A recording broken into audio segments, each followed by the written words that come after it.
പിന്നെയും അവൻ പറഞ്ഞത്, ഒരു മനുഷ്യന് 2 പുത്രന്മാരുണ്ടായിരുന്നു. അവരിൽ അപ്പനോട്, അപ്പാ, വസ്തുവിൽ എനിക്ക് വരേണ്ടുന്ന പങ്ക് തരണമേ എന്ന് പറഞ്ഞു. അവൻ അവർക്ക് മുതൽ പകുത്തു കൊടുത്തു. ഏറെ നാൾ കഴിയും മുമ്പേ ഇളയ മകൻ സകലവും സ്വരൂപിച്ച് ദൂരദേശത്തേക്ക് യാത്രയായി. അവരുടെ ദുർദർപ്പനായി ജീവിച്ച് വസ്തു നാനാവിധമാക്കി കളഞ്ഞു. എല്ലാം ചെലവഴിച്ച ശേഷം ആ ദേശത്ത് കഠിന ക്ഷമ ഉണ്ടായിട്ടും അവന് വന്നു തുടങ്ങി. അവൻ ആ ദേശത്തിലെ പൗരന്മാരിൽ ഒരുത്തനെ ചെന്ന് ആശ്രയിച്ചു. അവനെ തൻ്റെ വയലിൽ പന്നികളെ മേയ്ക്കാൻ അയച്ചു. പന്നി തിന്നുന്ന വാളവരെ കൊണ്ട് വയറ് നിറപ്പാൻ അവൻ ആഗ്രഹിച്ചു. എങ്കിലും ആരും അവന് കൊടുത്തില്ല.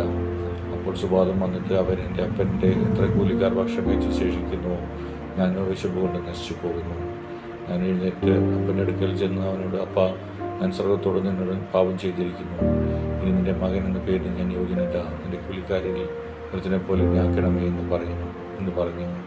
അങ്ങനെ അവൻ എഴുന്നേറ്റ് അപ്പൻ്റെ അടുക്കൽ പോയി. തീരത്തുനിന്ന് തന്നെ അപ്പൻ അവനെ കണ്ടു മനസ്സലിഞ്ഞു. ഓടിച്ചെന്ന് അവന് കഴുത്ത് കെട്ടിപ്പിടിച്ച് അവനെ ചുപ്പിച്ചു. മകൻ അപ്പനോട്, അപ്പാ, ഞാൻ സ്വർഗ്ഗത്തോട് നിന്നോട് പാപം ചെയ്തിരിക്കുന്നു. ഇനി നിന്റെ മകനെന്ന് വിളിപ്പാൻ ഞാൻ യോഗ്യനല്ല എന്ന് പറഞ്ഞു.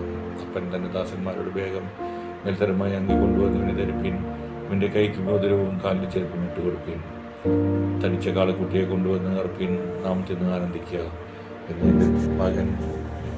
എൻ്റെ മകൻ മരിച്ചിരുവാനായിരുന്നു, വീണ്ടും ജീവിച്ചു, കാണാതെ പോയിരുന്നു, കണ്ടുകിട്ടിയിരിക്കുന്നു എന്ന് പറഞ്ഞ് അങ്ങനെ അവൻ ആനന്ദിച്ചു തുടങ്ങി.